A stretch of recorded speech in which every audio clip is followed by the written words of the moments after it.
नमस्कार दोस्तों, आप सभी का स्वागत है हमारे यूट्यूब चैनल में। आज हम पढ़ेंगे 8th ग्रेड अभ्यास पुस्तिका गणित कक्षा 7, जिसमें हम पढ़ेंगे अध्याय 10 बीजीय व्यंजक। इसका पहला प्रश्न है हमारा 5x की घात 2 y में अचर है, तो यहाँ पर सी ऑप्शन हमारा सही हो जाएगा 5। प्रश्न क्रमांक 2 है 3x y की घात 3 में x का गुणांक है, x को छोड़कर जो बचेगा वह x का गुणांक होगा, अतः हमारा डी ऑप्शन सही हो जाएगा 3y की घात 3। प्रश्न क्रमांक 3 है बीजीय व्यंजक 8xy का मान समान पद है, इसके जैसा ही पद देखना है। तो हम देखते हैं कि xy होना चाहिए उसमें, तो xy इस वाले पद में है और अन्य किसी पद में नहीं है, तो सी ऑप्शन हमारा सही हो जाएगा ऋण 2xy। प्रश्न क्रमांक 4 है यदि आपके पास x रुपये हैं और आपने उसमें से 10 रुपये अपने भाई को दे दिए तो आपके पास कितने रुपए बचे, तो यहाँ पर हमारा डी ऑप्शन सही हो जाएगा x ऋण 10 रुपये। प्रश्न क्रमांक 5 है यदि किसी वर्ग की एक भुजा x सेंटीमीटर है तो क्षेत्रफल होगा। वर्ग के क्षेत्रफल का सूत्र होता है भुजा गुणा भुजा, तो हम x का गुणा x में करेंगे तो x स्क्वायर आ जाएगा हमारा, तो सी ऑप्शन सही हो जाएगा x स्क्वायर सेंटीमीटर स्क्वायर। प्रश्न क्रमांक 6 है जब a बराबर 0 b बराबर 1 तो a की घात 2 ऋण ए बी ऋण b की घात 2 धन 2 का मान ज्ञात कीजिए। तो हमने ये लिखा, एक व्यंजक जो दिया है उसको हमने लिखा और a की जगह 0 रखना है और b की जगह 1 रखना है।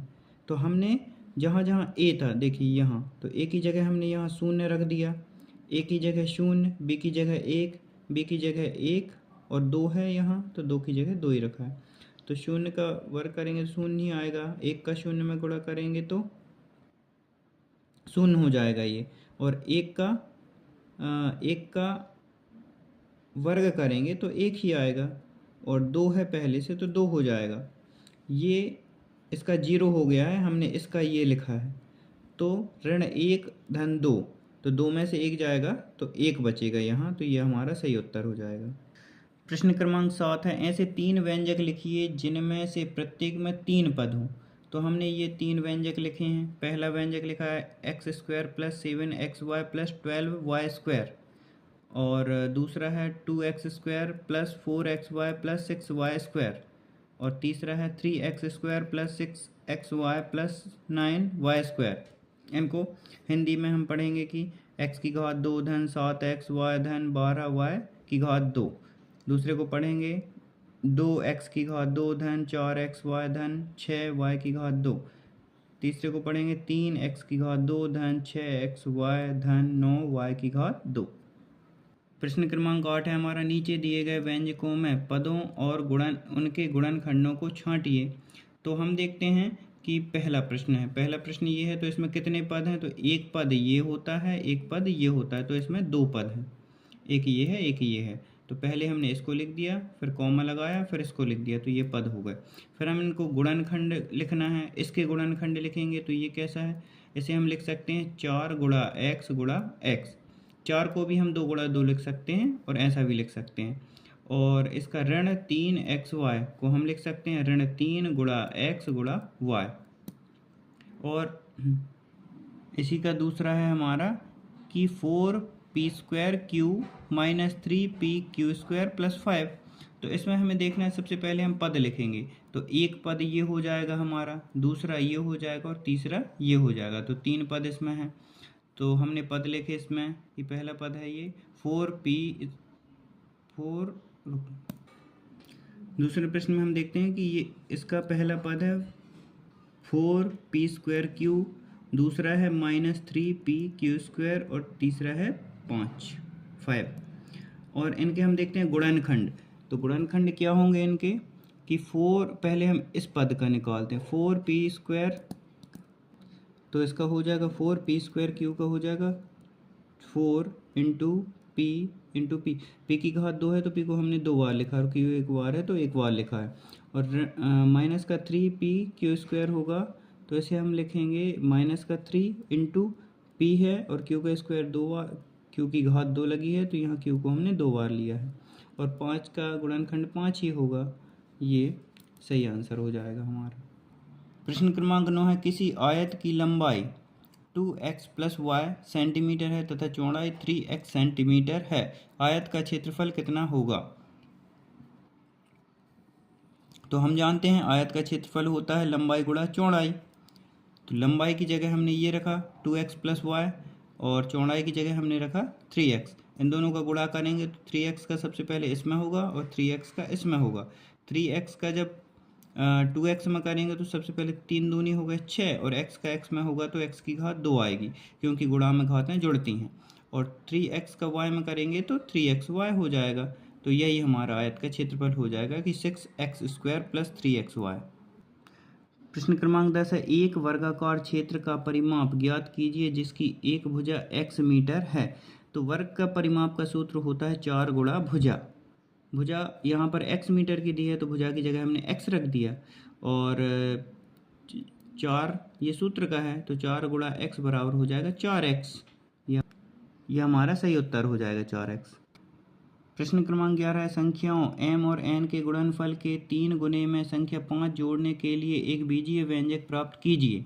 तो हम देखते हैं कि m और n के गुणनफल मतलब m का n से गुणा, तो m का n से गुणा कर दिया के 3 गुने, और इसमें गुणा करके और फिर इसका 3 गुना करना, गुना मतलब भी गुणा होता है, तो इसका ये कर दिया हमने 3 गुने, और 5 जोड़ने पर, और इसमें जितना आया उसमें हमने 5 जोड़ दिया, तो ये हमें प्राप्त हो जाएगा बीजीय व्यंजक कि 3mn प्लस 5, 3mn प्लस 5। प्रश्न क्रमांक 12, निम्नलिखित व्यंजकों में वे पद छांटिए जो अचर नहीं हैं, उनके संख्यात्मक गुणांक भी लिखिए। तो हम देखते हैं पहला, दूसरा, तीसरा, चौथा, ये 4 प्रश्न हमें दिए गए। इनमें से हम पहला प्रश्न हल करते हैं कि 4x धन xy में चर पद, क्योंकि अचर हमें नहीं लिखना है तो जो संख्यात्मक मान होता है वो अचर होता है, जिसके साथ xy नहीं होता वो अचर होता है। तो हमने देखा यहाँ पर कि चर पद है x और y, xy इधर पे चर है, तो जिसका संख्यात्मक गुणांक 1 है, जिसके सामने कुछ संख्या नहीं होती उसके सामने 1 होता है, तो इसका संख्यात्मक गुणांक 1 होगा। अब हम देखते हैं, तो अब हम ये दूसरा वाला हम यहाँ देखते हैं कि दूसरा प्रश्न है -p² प्लस 7 में चर पद है, तो चर है इधर पे ये माइनस का p², तो माइनस का p² है चर, और इसका संख्यात्मक गुणांक होगा, इसके सामने कुछ नहीं है तो 1, और ऋण का चिन्ह लगा है तो ऋण 1 होगा। अब हम देखते हैं ये तीसरा वाला, तीसरे में है 2q² p² plus p² q plus 7 में चर पद है, तो इसमें एक चर पद ये है और एक ये है। तो हम देखते हैं यहाँ q² p² का गुणांक यहाँ पर 2 है और p² q का गुणांक 1 है, तो जिनमें हम संख्यात्मक गुणांक क्रमशः इसका 2 है और इस वाले का 1 है। अब हम देखते हैं चौथा, ये दिया है हमें a² plus 3b² minus 2ab में चर पद, ये तीनों ही चर पद हैं, तो a² 3b² तथा माइनस का 2ab है, तो जिनमें संख्यात्मक गुणांक क्रमशः मतलब पहले इसका फिर इसका फिर इसका, तो इसमें संख्यात्मक गुणांक 1 है, इसका संख्यात्मक गुणांक 3 है, इसका संख्यात्मक गुणांक ऋण 2 है। प्रश्न क्रमांक 13, निम्नलिखित में समान पदों को छांटिए। तो हमें इनमें से समान पदों को छांटना है, मतलब x के साथ x ही रहेगा, x² के साथ x² वाला, xy के साथ xy वाला, x² y वाले के साथ x² y वाला y²। अब देखते हैं हम यहाँ कि सबसे पहले ये वाला है तो -x और y², ऐसा कोई पद और है यहाँ पर, तो हम देखते हैं यहाँ पर ये वाला पद 2xy² है इसमें, तो हम ऐसे ग्रुप बना लिया है, एक ये 2 3 4 5, और पांचों प्रकार के हमने लिख दिए हैं कि इस वाले के नीचे ऐसे ही आएगा कि xy² है तो xy² वाले इसके नीचे, और फिर इसमें हमने लिखा है -4yx² वाले, तो इसमें भी हम चाहे ये इधर हो या इधर हो उससे मतलब नहीं होता है, बस x² होना चाहिए और y होना चाहिए, तो इसमें x² y है, इसमें भी y x² है, तो ये दोनों एक ग्रुप में हो जाएंगे। फिर 8x² माइनस का 11x² और माइनस का 6x², ये तीनों एक ग्रुप के हो जाएंगे, और ये वाले माइनस का 100x और 3x, ये दोनों एक ग्रुप के हो जाएंगे, और -11yx और प्लस का है ये 2xy, ये एक ग्रुप के हो जाएंगे। प्रश्न क्रमांक 14 है, यदि a बराबर 2 एवं b बराबर ऋण 2 है तो A square plus A B plus B square का मान ज्ञात कीजिए।